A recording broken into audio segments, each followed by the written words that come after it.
రాత్రి 2:37 ప్రపంచం మొత్తం నిద్రలో ఉంది. కానీ మీ మెదడు మాత్రం ఇంకా మేల్కొనే ఉంది. ఒకే ఆలోచన మళ్ళీ మళ్ళీ మళ్ళీ. నిమిషాలు గడుస్తున్నాయి, కానీ నిద్ర మాత్రం రావడం లేదు. ఎందుకు ఇలా జరుగుతుంది? మన మెదడు ఎందుకు ఒకే విషయాన్ని పదే పదే ఆలోచిస్తుంది? ఇది బలహీనత కాదు, దీని వెనుక శాస్త్రం ఉంది. మన శరీరంలో అత్యంత అద్భుతమైన అవయవం మన మెదడు. కేవలం 1.5 కిలోల బరువు ఉన్న ఈ అవయవం ప్రతి ఆలోచనకు మూలం. ఈ మెదడులో సుమారు 86 బిలియన్ న్యూరాన్లు ఉంటాయి. ప్రతి సెకను వాటి మధ్య లక్షల సంకేతాలు ప్రయాణిస్తుంటాయి. మీరు ఇప్పుడు వింటున్న ప్రతి మాట, చూస్తున్న ప్రతి చిత్రం, గుర్తుంచుకునే ప్రతి జ్ఞాపకం ఈ సంకేతాల వల్లే సాధ్యమవుతోంది. సాధారణంగా మన మెదడు అవసరమైనప్పుడు మాత్రమే ఎక్కువగా పనిచేస్తుంది, కానీ ఒత్తిడి పెరిగినప్పుడు ఈ సమతుల్యత మారటం ప్రారంభమవుతుంది.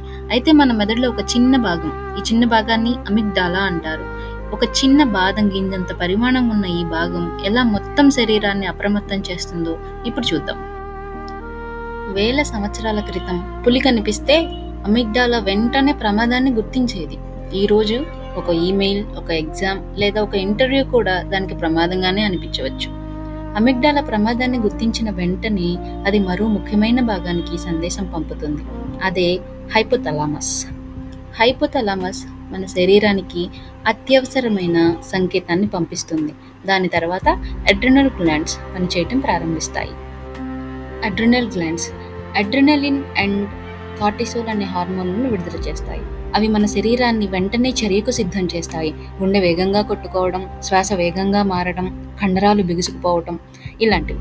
ఈ ప్రతిస్పందన మన ప్రాణాలను కాపాడేందుకు రూపొందించబడింది. కానీ ఇది ఎక్కువసేపు కొనసాగితే ఏమవుతుంది? ఒకప్పుడు ఈ ప్రతిస్పందన మనల్ని పులి నుండి కాపాడేది. ఈరోజు పులి లేదు, కానీ ఒత్తిడి మాత్రం ఉంది. ఉద్యోగ ఒత్తిడి, పరీక్షలు, కుటుంబ బాధ్యతలు, ఆర్థిక సమస్యలు ఇవన్నీ కూడా మెదడుకు ప్రమాదంగానే అనిపించవచ్చు.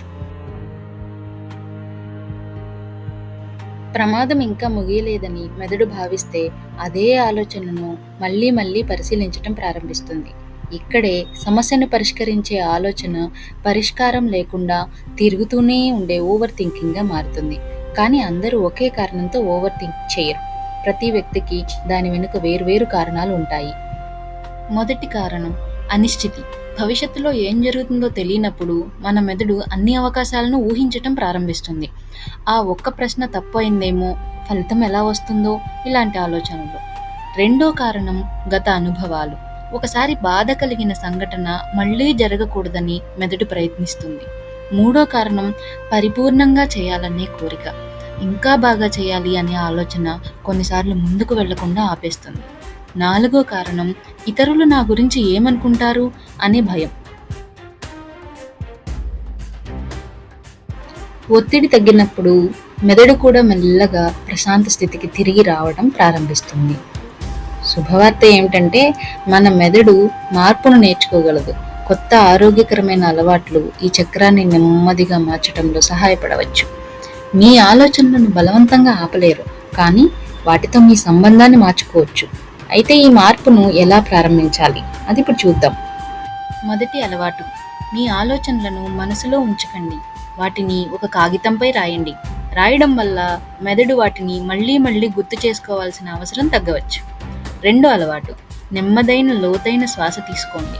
మీ శ్వాసపై దృష్టి పెట్టడం శరీరానికి ప్రమాదం ముగిసిందనే సంకేతాన్ని ఇవ్వడంలో సహాయపడుతుంది. శ్వాస నెమ్మదిగా మారినప్పుడు మన శరీరం కూడా క్రమంగా ప్రశాంత స్థితికి చేరుకోవడం ప్రారంభిస్తుంది. మూడో అలవాటు, ప్రకృతిలో కొద్దిసేపు నడవండి. ప్రకృతి మధ్య గడిపే సమయం చాలా మందికి ఒత్తిడి తగ్గినట్లు అనిపించడంలో సహాయపడుతుంది. నాలుగో అలవాటు, ధ్యానం. మనసును బలవంతంగా ఖాళీ చేయటం కాదు, వచ్చే ఆలోచనలను గమనించటం నేర్చుకోవడం. గుర్తుంచుకోండి, మీ ఆలోచనలు మీరు కాదు, వాటిని గమనించే వ్యక్తే మీరు.